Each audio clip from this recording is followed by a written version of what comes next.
I like to preface this conversation with some of the best advice I've ever heard. You should always be wary of advice from someone who's neither done what you want to do or what you're doing.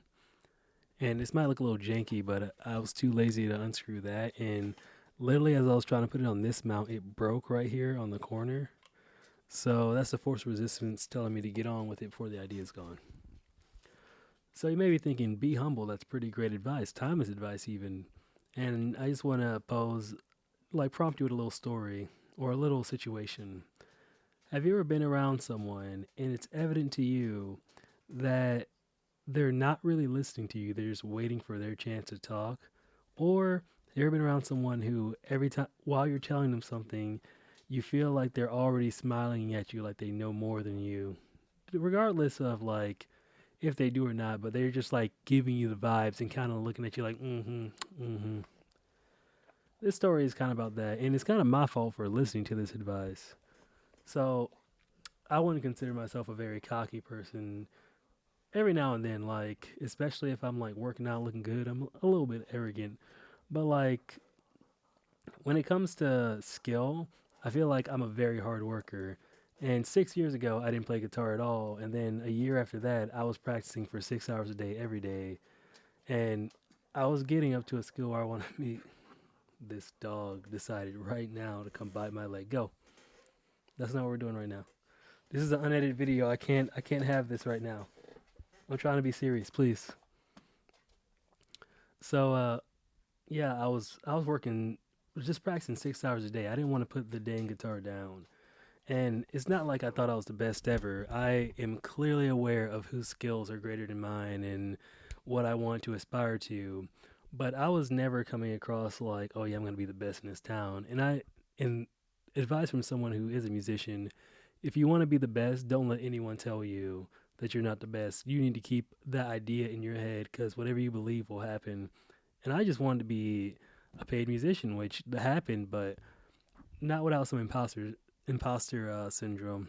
And if you don't know what imposter syndrome is, it's basically where you don't believe you're worthy of like a position you have. Like if I was, say, I raced cars and I thought I just didn't have this. That's a bad analogy. Let's keep going with it. I thought I didn't have like the skill to be a race car driver. Like I felt like I couldn't really drive a manual, and since I could only race in automatic, even if I was winning races, I wasn't as good as other manual drivers. Please don't click off the video. I know that was a bad analogy. I'm usually really good at these, but this is off the cuff. So here's basically how it happened. I'd been playing a few places, and I could always tell if like the people I was playing with or for were cool or not, based on how they'd react to like my first few notes. I would never like go out the gate acting crazy, but I love doing like blues and R&B solos. So that's all I do is sit in front of my computer and play along to like jam tracks. So when it came to if they were playing like a blues song or just like any song with a repeatable pattern, I could just like shred on it. Even when people ask me how long I play, and I tell them like 2 or 3 years, and they like be mind blown. And I'd always like preface like, oh no, I was a musician before, so it's not that amazing, but it was like some pretty cool stuff because I was working really hard. I remember one time I went out to this place by the Orlando airport, and I could tell the guys weren't like super cool because I could just like I could feel the vibe of them like seeing me come up because I was just shiny and ready to go. It was like a year ago. It wasn't even that early in my music career, but there was this girl there, and like a guy I recognized from another jam. He's like, you got to play with her. Your exact style fits with your." So we get up there and we're playing some Erica Badu, and the place is pretty packed that night. And the whole crowd like was feeling this. Like this was one of my best performances where I felt like, oh yeah, I really do this. This is like it's like someone throwing you an underhanded pitch ready for you to hit a home run. Like it was my style. It was a song I loved. Like I was playing to people's spirits. I could feel it. And the guy running the jam couldn't wait to get me down. Like she and I synced up so perfectly, and whenever I played a solo, like I'm a very melodic player. I play what I think like singers would play, like really gospel like lines. Like I'll add like vibrato to like match a singer's voice. So she'd be like singing phrases and I'd match it. And it was an amazing performance. And like we're both feeling really good. And I could tell we only had one more song because the guy running the place really wanted us to be gone because that's his show and we're upstaging him. And I never consciously go to upstage anyone, but it's just everybody was feeling it. We're having a good time. And there are people in the community in the music community, who take offense to that, like you're stepping on their toes, like trying to replace them or something. And I never really cared about that. I just wanted to play music with people. But there's a few guys, and everyone who's like been out to jams knows about them. Dog, please. Everyone who's been out to jam knows about these type of guys. Like they're usually older guys who might be self-taught or they just been like playing for a while, and they believe they have the secrets to the universe. And if not for like one specific occasion or event, they would be like the hottest player out, or they really know music. They know stuff that only years of experience could bring that you, a novice, could never learn. And these were usually the type of guys that give me the advice that you gotta stay humble. Like I was never really okay. I gotta do something about this dog. I'll be right back.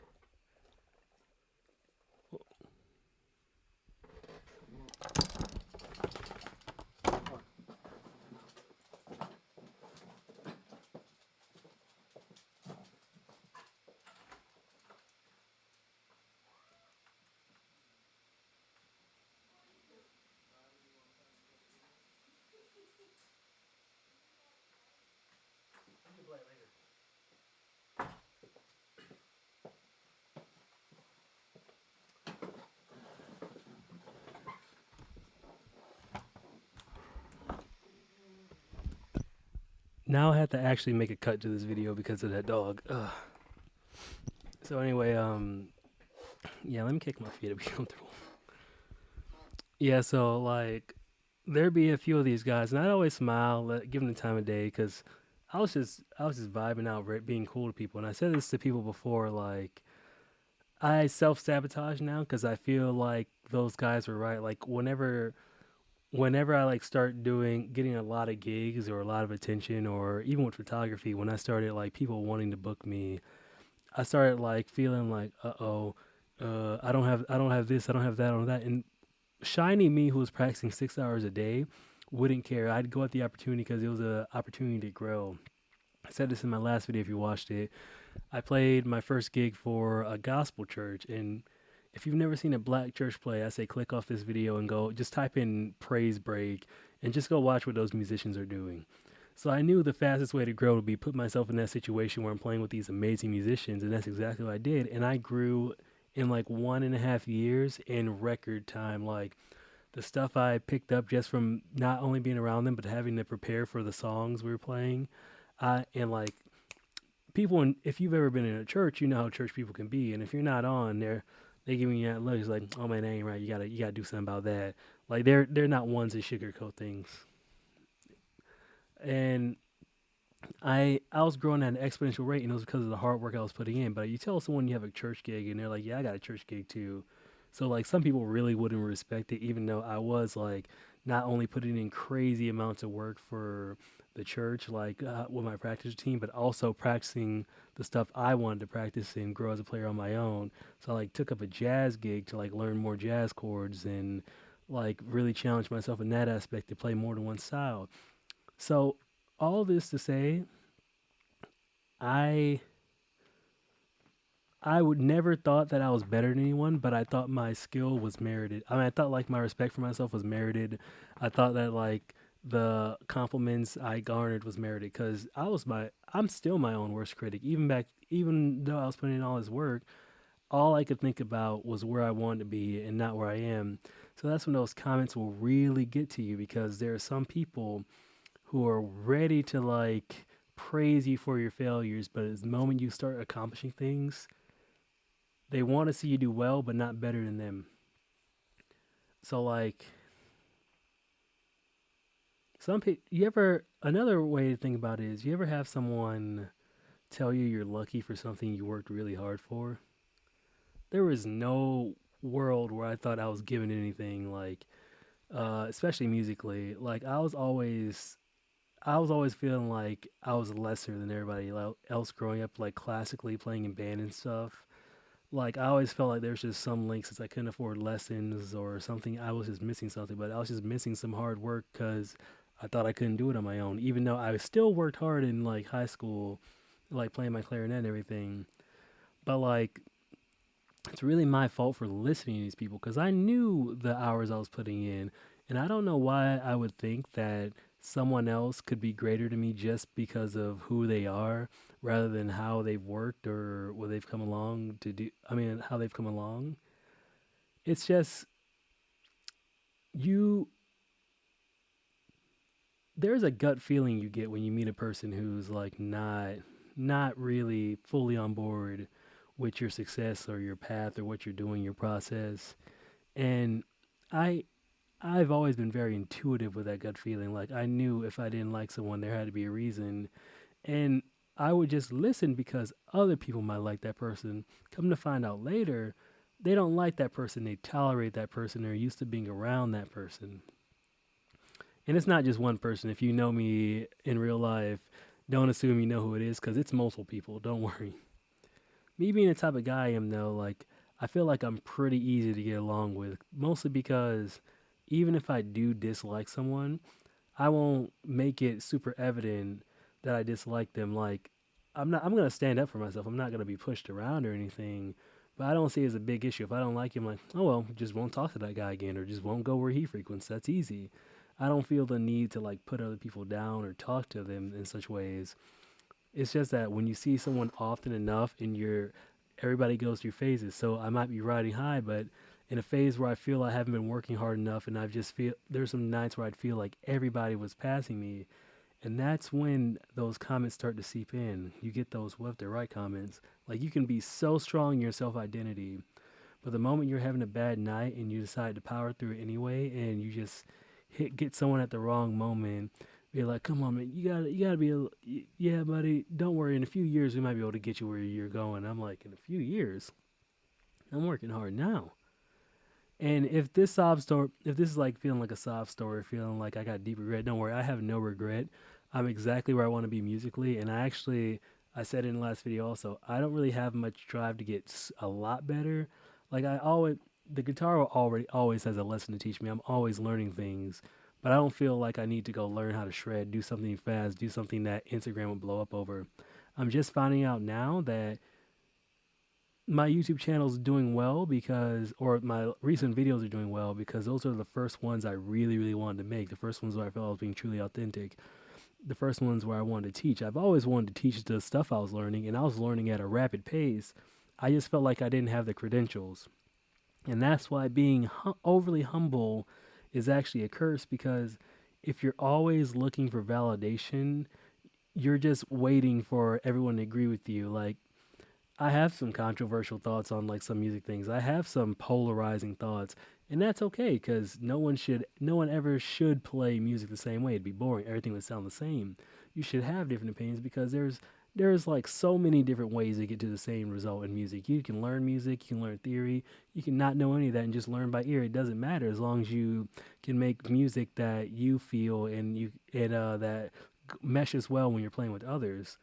So like there I go, lose my train of thought. Talking too much. I'm yapping. Let me wrap this up. Hmm.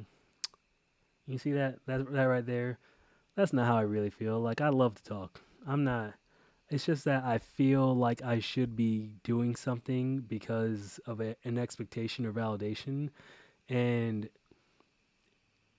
that expectation and validation. I'm doing what I like right now. I just love talking to people about subjects like this. I love talking about music. Love talking about creativity. I've always wanted to teach music, and I always thought that I knew what people wanted, and what they wanted wasn't what something that I want to give. It had to be something I had to artificially do. I had to go learn a trend to talk about, learn a technique to talk about, learn a song that everybody's listening to, and that couldn't be further from the truth because everybody else who's doing that might just do it better than me, or I might have to get out of my comfort zone to a point where it's not growing. It's just trying to get to an ends rather than a means. And anyone who's ever talked about process is talking about the means to an ends versus the ends themselves. Like the means to an end would be my means is practicing guitar a lot just so the end result is I can be loved and appreciated rather than practicing guitar because I just want to practice guitar and be able to use my voice through it. And the means is what I really love. But I've always been looking at the end result because that's what I was told I should do. Like anyone who told you the artist path is hard, I realized they were all wrong. Everybody in high school who told me, all of them completely wrong. The year I quit music and I was broke for a year and just like played open mics with 5 gallons of gas, I mean 5 miles of gas in my car, hoping to make it home for no money. Those were way easier and more fulfilling than all the years where I worked for somebody else with no means of fulfillment. My last job before I became a pre-K teacher, like I love being a pre-K teacher. My last job before that, I was like putting in so much good work. I was doing like the a bunch of people got fired and I was doing all their jobs, but better than they did it. And I just felt like, what is the point of all this? It's just in and out and in and out. And no matter how hard I work, my pay is not gonna go up. What am I doing here? I'm just filling up buckets with different colored pigments and oils and like substances like that. And none of that, and like I was making more money and I was making a living, but boy did I not want to get out of bed in the morning. Like the dark and intrusive thoughts, they stopped as soon as I left that place. Like of course it took a lot of work because I worked on that myself, and like with a girlfriend at the time we were working through like positive thinking. But like I didn't have a reason to think dark thoughts or let my mind run away because I wasn't trying to escape reality anymore when I was like broke, just waking up, making some fun Instagram videos. Like none of that applied. So when you're listening to advice, never listen to anyone who seems like they know more about you than you. I think I should leave it at that because this has been a long video and I'm sure you're getting tired of hearing me talk. There's that imposter syndrome again. But also, now my cat's tearing up something behind me, and yeah, don't worry, don't worry. In the future, these pets will be under control. Probably not. They're just like me. They're a little chaotic, but it's okay. I love you. I hope that you subscribe and come listen to me yap some more for more videos. If you ever need someone to just tell you about musician stuff, because I have no other personality.